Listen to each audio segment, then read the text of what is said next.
കൊല്ലം ജില്ലാ collector A ഷൈനമോൾക്ക് മന്ത്രിസഭായോഗത്തിൽ രൂക്ഷ വിമർശനം. കളക്ടറുടെ പരസ്യ പ്രസ്താവന ഉചിതമായില്ലെന്നാണ് വിലയിരുത്തൽ. മന്ത്രിസഭായോഗത്തിൽ അപകടത്തിന്റെ ഉത്തരവാദിത്വം പോലീസ് എന്ന കളക്ടർ റിപ്പോർട്ട് നൽകിയിരുന്നു.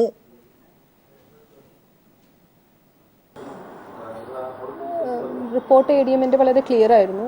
അതിനുശേഷം എന്തുകൊണ്ട് ഇങ്ങനെ നടന്നു, പോലീസിന്റെ സാന്നിധ്യത്തിൽ നടന്നു എന്നുള്ളതിൽ പോലീസിനോട് വിശദീകരണം തേടിയിട്ടുണ്ട്. പോലീസിന്റെ എന്തായാലും ഒഫീഷ്യലായിട്ടുള്ള മറുപടി വരട്ടെ, ഇനി ഞാൻ അതിനുശേഷം പ്രതികരിക്കാനെ കുറിച്ച്. അല്ല, അതിൽ ഞാൻ പോലീസിൽ നിന്നും റിപ്പോർട്ട് ആവശ്യപ്പെട്ടിട്ടുണ്ട്. കാരണം ഈ പറഞ്ഞ പോലെ തന്നെ നമ്മളുടെ പ്രൊസീഡിങ്സ് വളരെ ക്ലിയർ ആയിരുന്നു.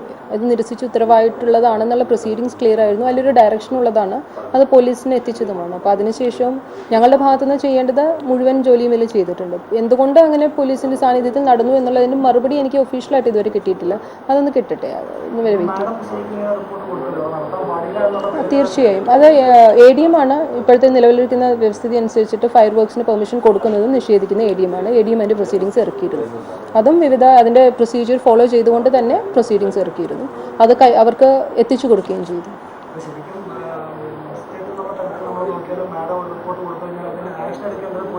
തീർച്ചയായും ഇവിടെ അതാണ് കാണുന്നത്. എന്തുകൊണ്ടെന്നുള്ളതിന് പോലീസിന് അവരുടെ വിശദീകരണം നൽകട്ടെ. കാരണം നമ്മളുടെ ഭാഗത്തുനിന്ന് ചെയ്യേണ്ട കാര്യങ്ങൾ അതിൽ കംപ്ലീറ്റ് ചെയ്തിട്ടുണ്ട്.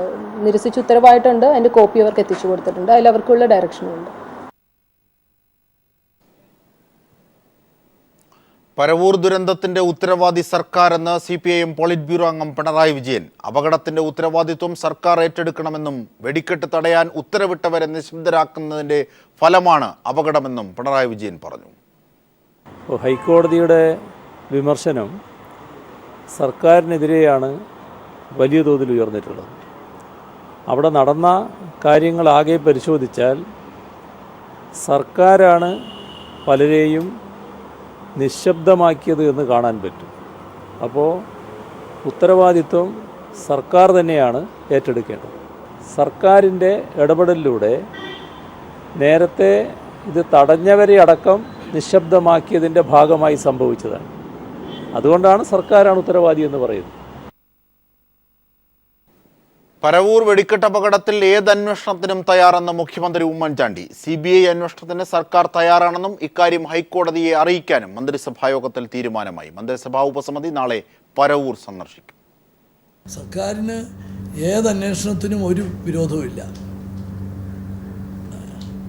ഏത് അന്വേഷണത്തിനും ഒരു വിരോധവുമില്ല.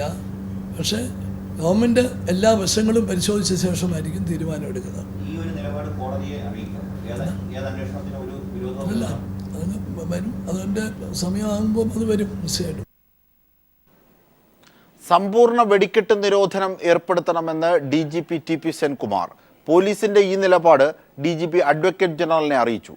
ഹൈക്കോടതിയിൽ സത്യവാങ്മൂലം നൽകുന്നതിന്റെ മുന്നോടിയായാണ് AGയെ നിലപാട് അറിയിച്ചത്. വെടിക്കെട്ടുകൾ പൂർണ്ണമായി നിരോധിക്കുക മാത്രമാണ് ഇത്തരം ദുരന്തങ്ങൾ ആവർത്തിക്കാതിരിക്കാനുള്ള നടപടിയെന്ന് DGP വ്യക്തമാക്കി. വെടിക്കെട്ടിന് അനധികൃത വസ്തുക്കൾ ഉപയോഗിക്കുന്നുവോ എന്ന് പരിശോധിക്കാൻ പോലീസിന് പരിമിതിയുണ്ടെന്നും DGP വ്യക്തമാക്കുന്നു. പരവൂർ വെടിക്കെട്ടിലെ രണ്ടാമത്തെ കരാറുകാരൻ കൃഷ്ണൻകുട്ടി എവിടെയെന്നതിൽ ദുരൂഹത. കരാറുകാരൻ കൃഷ്ണൻകുട്ടി മരിച്ചു എന്നാണ് അപകടത്തിന് ശേഷം പോലീസ് ആദ്യം നൽകിയിരുന്ന വിവരം. എന്നാൽ ഇപ്പോൾ കൃഷ്ണൻകുട്ടിയെപ്പറ്റി വിവരമില്ലെന്നാണ് പോലീസിന്റെ ഭാഷ്യം.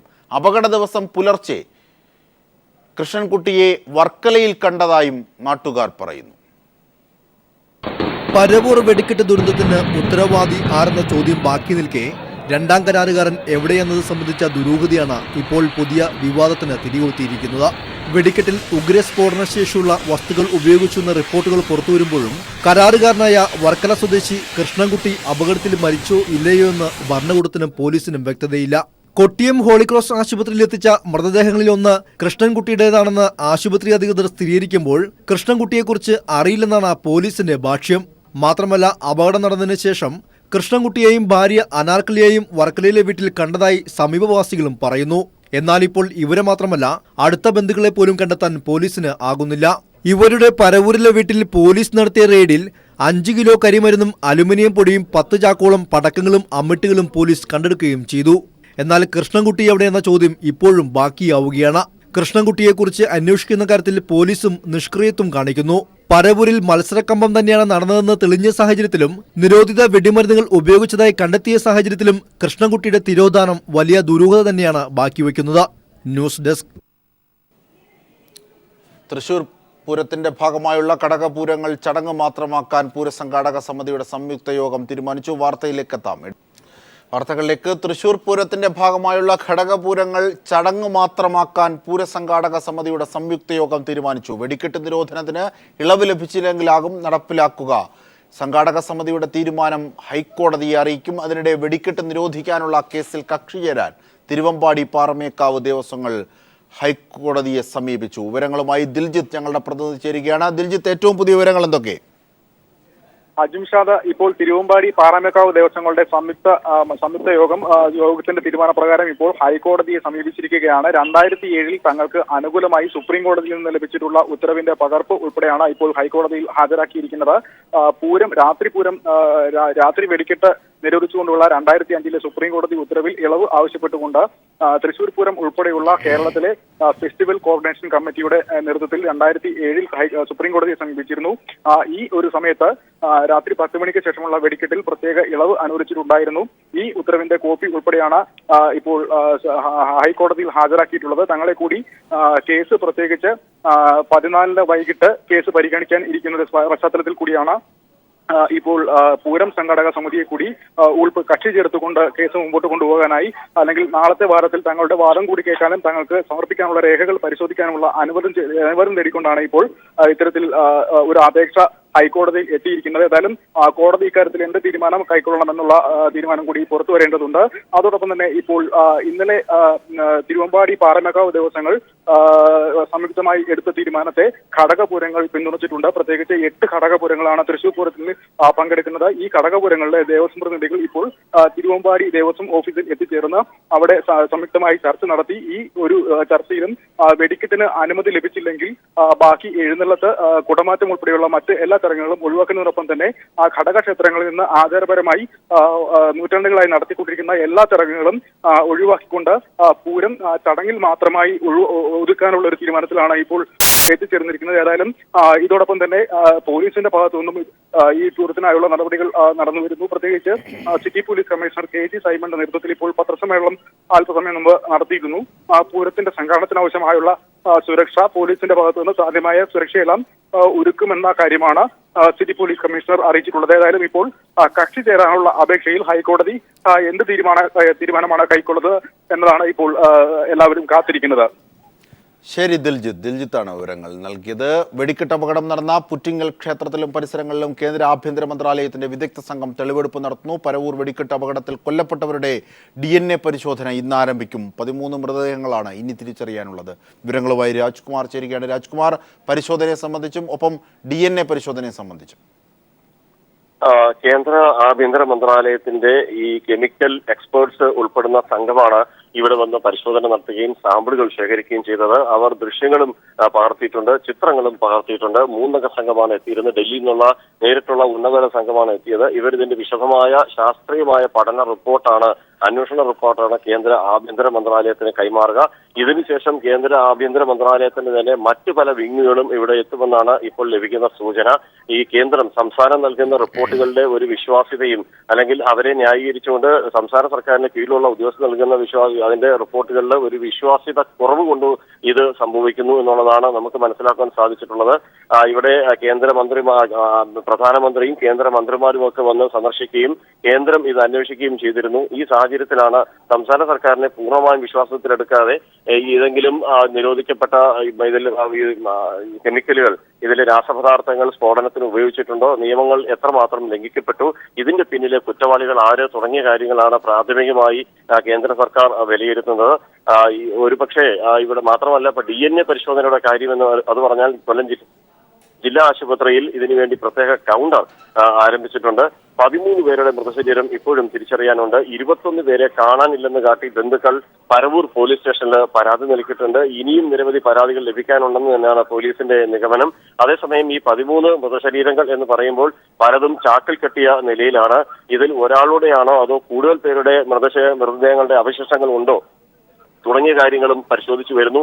ഇന്നും ആരോഗ്യ വിദഗ്ധർ ഇവിടുത്തെ ഈ ദുരന്ത ഭൂമിയിൽ നിന്ന് വിരലുകളും കൈയും കാലുകളും ഉൾപ്പെടെയുള്ള മൃതശരീരങ്ങളുടെ അവശിഷ്ടങ്ങൾ കണ്ടെടുത്തിട്ടുണ്ട്.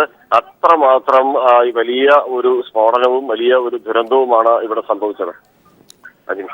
ശരി, രാജ്കുമാറാണ് വിവരങ്ങൾ നൽകിയത്.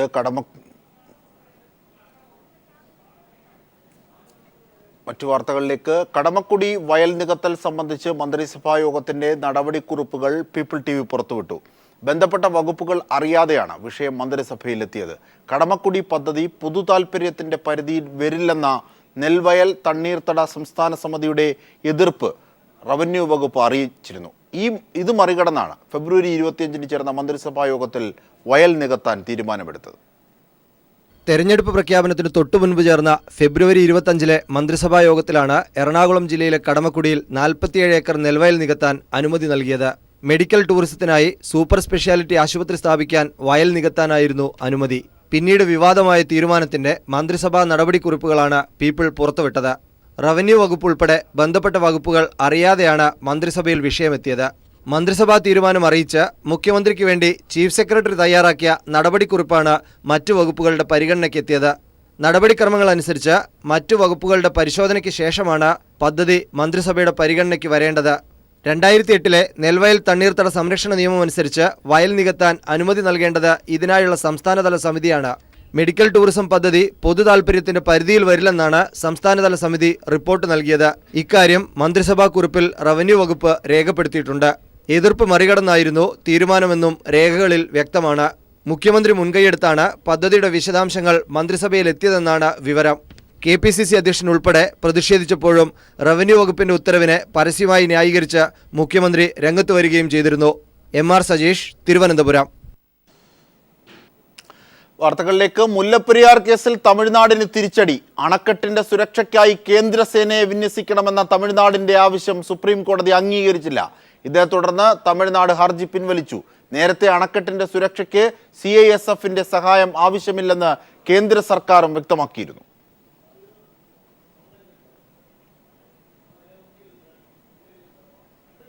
ജൈവ പച്ചക്കറികൾ ഓണത്തിനും വിഷുവിനും മാത്രം ഒതുങ്ങിയാൽ പോരെന്ന് നടൻ മമ്മൂട്ടി. എപ്പോഴും ലഭിക്കാനുള്ള സംവിധാനം ഉണ്ടാകണമെന്നും അദ്ദേഹം പറഞ്ഞു. വിഷുവിനോടനുബന്ധിച്ച് CPIM എറണാകുളം ജില്ലാ കമ്മിറ്റിയുടെ നേതൃത്വത്തിൽ ആരംഭിച്ച വിഷരഹിത പച്ചക്കറി സ്റ്റാൾ ഉദ്ഘാടനം ചെയ്യുകയായിരുന്നു മമ്മൂട്ടി. വിഷുവിനോടനുബന്ധിച്ച് CPIMന്റെ നേതൃത്വത്തിൽ ആരംഭിച്ച ജൈവ അരിമേളയും വിഷരഹിത പച്ചക്കറി സ്റ്റാളും മലയാളത്തിന്റെ പ്രിയനടൻ മമ്മൂട്ടി ഉദ്ഘാടനം ചെയ്തു. ആഘോഷ നാളുകൾക്ക് ശേഷവും വിഷമുക്ത വിഭവങ്ങൾ ലഭ്യമാക്കാൻ സംവിധാനങ്ങൾ ഉണ്ടാകണമെന്ന് അദ്ദേഹം പറഞ്ഞു. സർക്കാരിന് വേണമെങ്കിൽ കുറേ ആളുകളെ സംഘടിപ്പിച്ചൊരു കമ്പനി ഉണ്ടാക്കി സർക്കാരിൻ്റെ മേൽനോട്ടത്തിൽ തന്നെ ഈ തരിശു നിലങ്ങളിൽ കൃഷി ചെയ്ത്, അതും സ്വാഭാവിക കൃഷിയോ പ്രകൃതി കൃഷിയോ ചെയ്ത് നമുക്ക് ആവശ്യമുള്ള നെല്ല് ഉൽപ്പാദിപ്പിക്കാവുന്നേ ഉള്ളൂ. ഇങ്ങനെ ഒറ്റയ്ക്കും അവിടെ ഇവിടെയൊക്കെ നടക്കുന്ന ഈ സംരംഭങ്ങളല്ലാതെ ഒരു വലിയ പ്രസ്ഥാനമായി വലിയൊരു മൂവ്മെൻ്റായി കൊണ്ടുവരണം. എന്നാൽ മാത്രമേ നമ്മുടെ ഇപ്പോൾ നമ്മൾ അനുഭവിച്ചുകൊണ്ടിരിക്കുന്ന ഈ ബുദ്ധിമുട്ടുകളും പ്രയാസങ്ങളും മാറ്റാൻ ഒക്കെയുള്ളൂ. വിഷരഹിത പച്ചക്കറികൾക്ക് പുറമെ പൂർണ്ണമായും ജൈവരീതിയിൽ കൃഷി ചെയ്ത അരി, പൊക്കാളി അരി എന്നിവ മേളയിൽ ലഭിക്കും. രാജേന്ദ്ര മൈതാനിയിലെ താൽക്കാലിക വിൽപ്പന കേന്ദ്രം കൂടാതെ ജില്ലയിൽ 10 സ്ഥിരം സ്റ്റാളുകളിലും വിഷുവിനാവശ്യമായ വിഭവങ്ങൾ ലഭ്യമാക്കുമെന്ന് CPIM എറണാകുളം ജില്ലാ സെക്രട്ടറി P. രാജീവ് പറഞ്ഞു. കഴിഞ്ഞ വിഷുവിനാണ് വിഷുവിന് വിഷരഹിത പച്ചക്കറി എന്ന ക്യാമ്പയിൻ CPIM സംസ്ഥാന തലത്തിൽ ഏറ്റെടുത്തത്. ജില്ലയിൽ വിജയകരമായി 100-ലധികം സ്റ്റോളുകൾ, 164 സ്റ്റോളുകൾ അന്ന് തുറക്കാൻ കഴിഞ്ഞു. ഈ വിഷുവിനായി കഴിഞ്ഞപ്പോൾ പച്ചക്കറിക്കൊപ്പം തന്നെ അരിയുടെ കാര്യത്തിലും കുറേയേറെ മുന്നേറാൻ കഴിഞ്ഞിട്ടുണ്ട്. ചടങ്ങിൽ MM Lawrence, KR Viswambharan, Mohanan, advocate M. Anilkumar, Venu, Rineesh തുടങ്ങിയവർ പങ്കെടുത്തു. News bureau, Kochi.